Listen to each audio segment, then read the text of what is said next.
What's changed? Is it that he's being trusted more by his teammates? Is he getting used to the system more? Is it the fact that there's no Salah there the last couple of weeks and the team is a bit more of a focal point? Or is it a lot of these things combining? Well, as you said that then, or is it the relationship, as well on the field? Yeah, well, there's relationships that's a heavy thing. I did say, like, recently we've moved towards a bit of a low events game where it's a bit more controlled, a bit more boring almost. I think that's helped. But on top of that, the structural tweaks that we've made, such as Kirkes getting involved higher up, which was not a thing earlier in the season. Kirkes has spent most of the first half of the season sat there as part of a safety net. He recently said, actually, in a quote, that he's liking it lately because he's been able to advance. He looks better for it as well, man. Yeah. Frimpong, we've witnessed doing the same thing. I'll just put Szoboszlai in because he'll be back there in a sec. Yeah. Whereas earlier in the season, Wirtz was in the 10. Gakpo was there. Put McAllister there in place of Jones probably. And you had Gakpo struggling to form a relationship with Kirkes. You had Wirtz in a team that wasn't dominating, trying to do the Szoboszlai covering Salah thing and all that stuff, and it just ultimately didn't work. But I think what we've seen, and you had this guy as well, who was in no form. Yeah, well, even now, I still don't think he's anywhere near what we saw. I don't know what's up with him. I loved him last season, I really did love him. But now I think it's a bit different. Wirtz, whether he plays at the 10 or whether he plays over here, he's struck a really nice bond with Kirkes and Jones. I think that's a nice little triangle that we've established out there lately. And it's actually, for the first time in how many years, I think the left's more dangerous than the right. Yeah, I agree with that, yeah.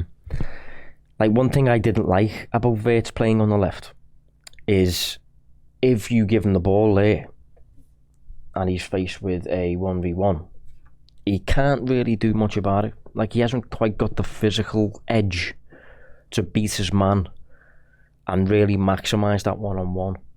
If he does beat his man, there's every chance that a Premier League fullback will make you beat him again because he'll get back. So that he has done players with skills though. Yeah, but he did one at the byline, didn't he? For the Gravenberg shot. Yeah, that was nice.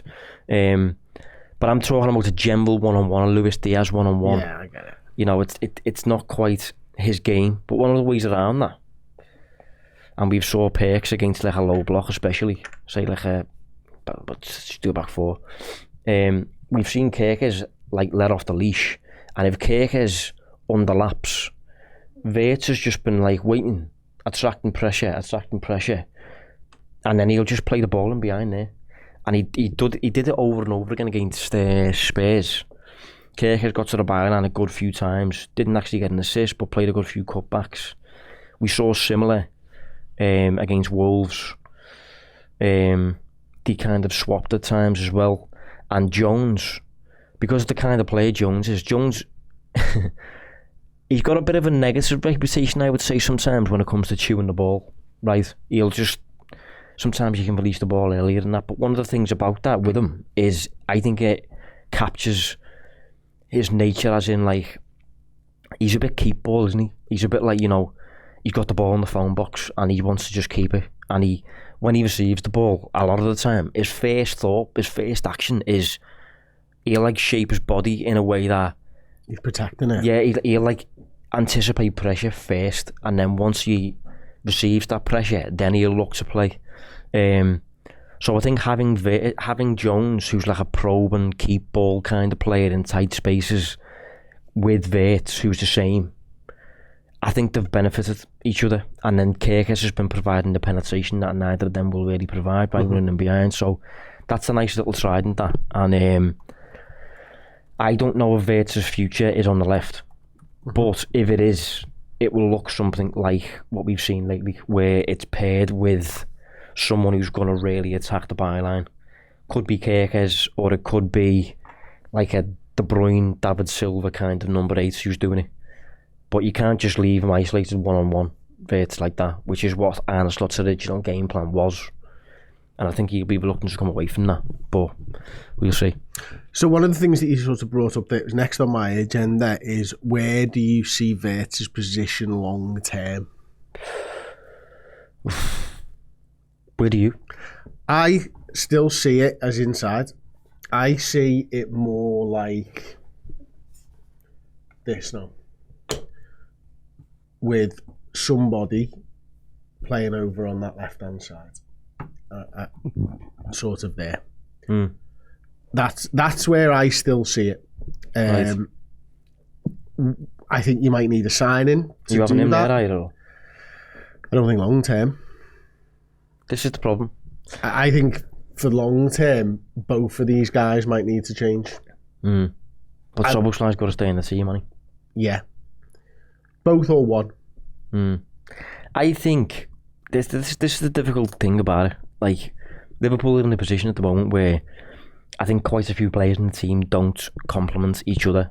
So if you're planning next season, planning the next window, that's what you want to address. You want to start signing players to unlock other players in the team. Like what I've just said about Wirtz. Like, if let's say Wirtz is doing that every week, and our left back is, I don't know, Tyreek Mitchell, someone like that, that's a problem. Because Mitchell's not going to help Wirtz with the overlap and the penetration, the cutbacks too much. So you would look at that and think, right, I need the overlap and attack and fullback. We've already got that in Kirkers, so that's good. But that's an easy way of unlocking someone. For example, I always touch on the example of Salah. You can unlock Salah by signing a centre-half with the diagonals that Virgil's got. Because that pass goes straight to Salah, drop of a hat, one-on-one, and it unlocks part of his game. So we need to work out, basically, who's here for the long term, who do we need to unlock, who isn't, who do we need to give the keys, who might get sold soon, you know, all that sort of thing. And that's why the Semenyo signing, if Liverpool were in for him, would have made so much sense to me. Because you could have just plug and played Semenyo there. On either side. Or the right, yeah, on absolutely. either side. And I don't think there's a problem whatsoever. One of the things that I sort of do have a slight concern over at the moment is when he's played on this side, it's Alexis McAllister in the centre, isn't it? It's the out of possession stuff. And it's not because Wirtz is doing a bad job. In fact, I think he's doing quite an admirable job. He's doing this. That's what the team's sort of doing at times. I think he'd be much better in that role there, off the ball. Yeah. Because he's having to do a hell of a lot more work.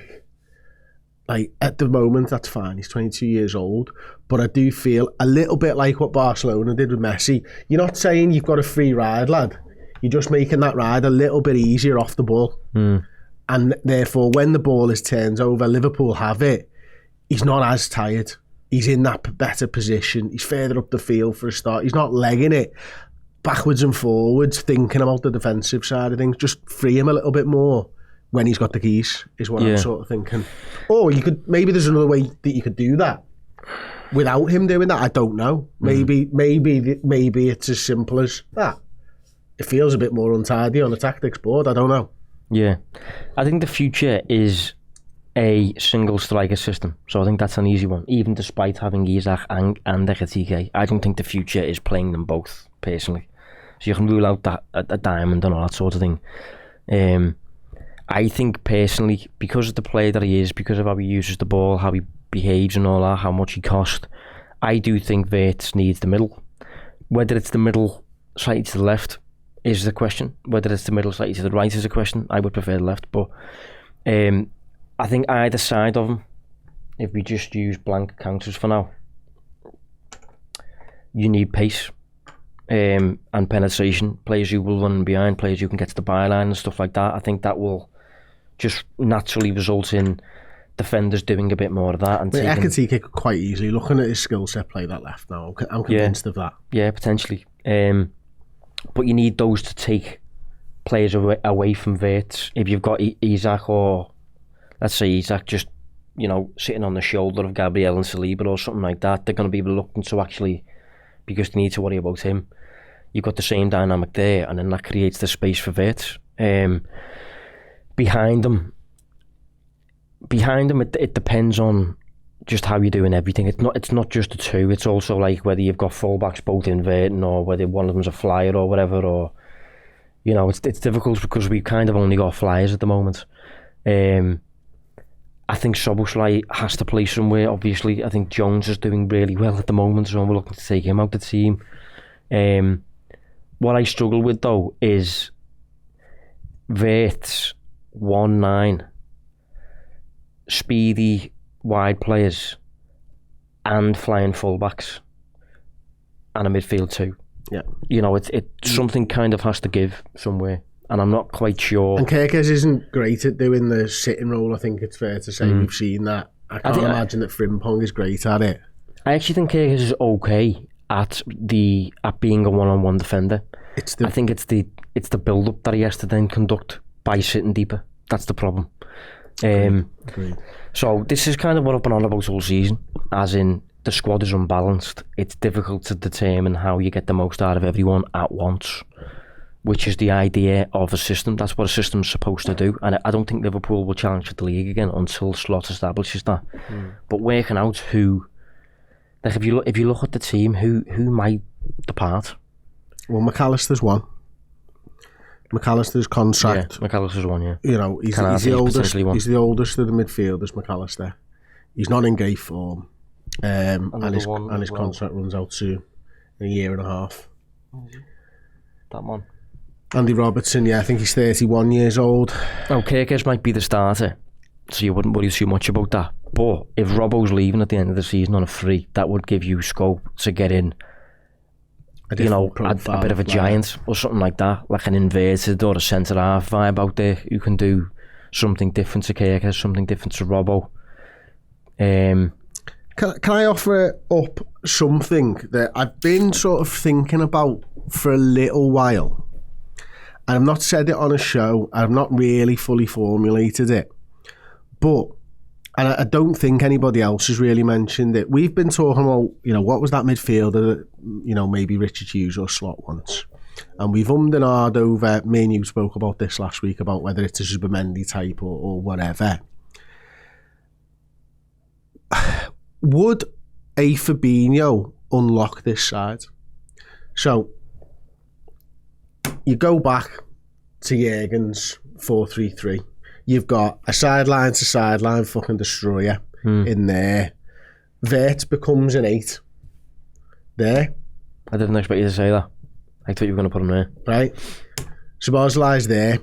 This guy, if he's a Rodri, if he's a Fabinho in his pomp, if there's someone out there of that ilk, and this is why I've not fully formulated it, does it actually unlock what we're looking for that balance? So I don't mind it, but a few things. Number one, he would have to be really good. World class. Yeah, he'd have to be seriously mobile. And in addition, one of the things with destroyers, they usually can't play. João Palhinha is a good example. So he'd have to be the full package, and on top of that, even if he was, that wouldn't be enough in terms of a safety net for you to play with those two as your 8s, a front 3 like that, and them 2 as your fullbacks.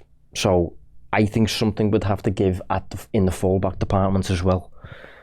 But is it not fair to say that we've seen Trent and Robbo pass to each other for goals? We've seen them up. Yeah, but I'm lot. But early years. Who were the 8s? Wijnaldum and Henderson. Exactly. But Szoboszlai and Wirtz put the work in.